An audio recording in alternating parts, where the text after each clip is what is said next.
Harry Potter and the fact that he's actually the left hand of Henry Potter. It was a dark night and Harry Potter was worried. What can I do? Harry thought to himself.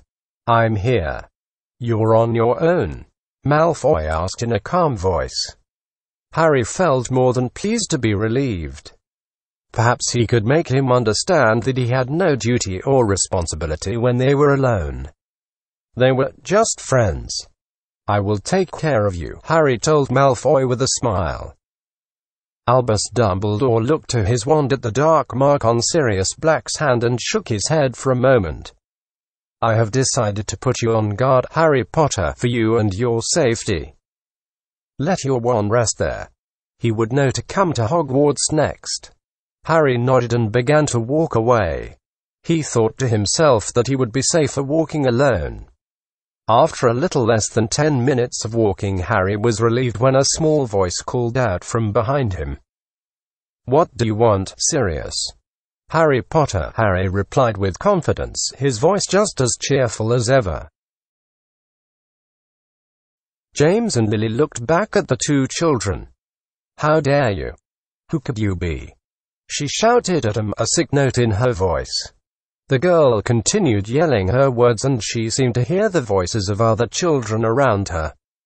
You aren't those children. How dare you? She yelled to the girl behind her, and the two of you were thrown to the ground right alongside each other. I won't leave you alone. You won't leave me alone. We're gonna make sure every one of you dies. Every one of us, Lily said as she got up the teenage girl. We'll tell these kids no one can save them. And every one of us. Please just leave. Please. Just leave.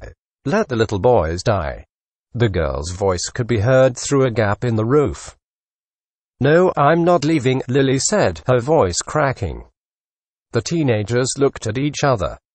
2 years went by in an instant. 2 years. A sudden shout from the top of the building threw the two of you two into confusion. A child ran up and picked the two students up who had both been carrying items to get to school before they were spotted and shot. The child, aged from 9 to 12, is now in a critical condition, police said.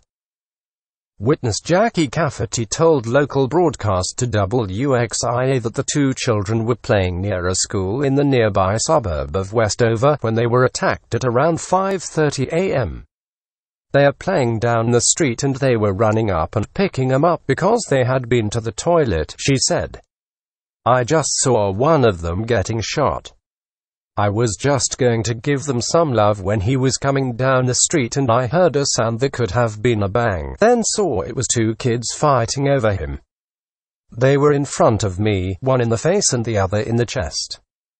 Her friend heard the boys crying and told WXIA that there was a lot of blood down the street. Harry Potter did not know what to do about this. There were so many things he wanted to say to her before she finally admitted her frustration. She kept staring at him, trying to put some words onto his mouth. There was so much I was grateful that Potter went with us over the course of the school year. In fact, I wasn't even going back to Hogwarts this year. What made things worse was when everyone else had left, I got to join them. I was in the 3rd year, and my name was Gryffindor. She paused, thinking for a moment. At some point during that year, I was called into the Gryffindor common room and overheard a group of students talking about how Harry Potter looked up to Dumbledore. She looked down at her feet and finally noticed a lump in her throat that she had not been able to push out before. The thought of leaving the school left a terrible taste in her mouth. And in the end, what Harry Potter would never ask of me is the same as what I'd ask of Voldemort. Harry Potter was an orphan when Voldemort took over Harry, and he had the right to keep trying his best to change the world. Harry thought of the two students who had been shot and wanted Jackie to know who she was to help cover for him. Good work, Jackie said without hesitation. Then she turned back to the others and looked at the clock. Good night. Hey, said Rose, running into a room with her. Is somebody on their end? I heard something, replied the professor. It seems like a lot of people were getting shot, but this wasn't the shooting range. I'm the only one on our end, added Rose.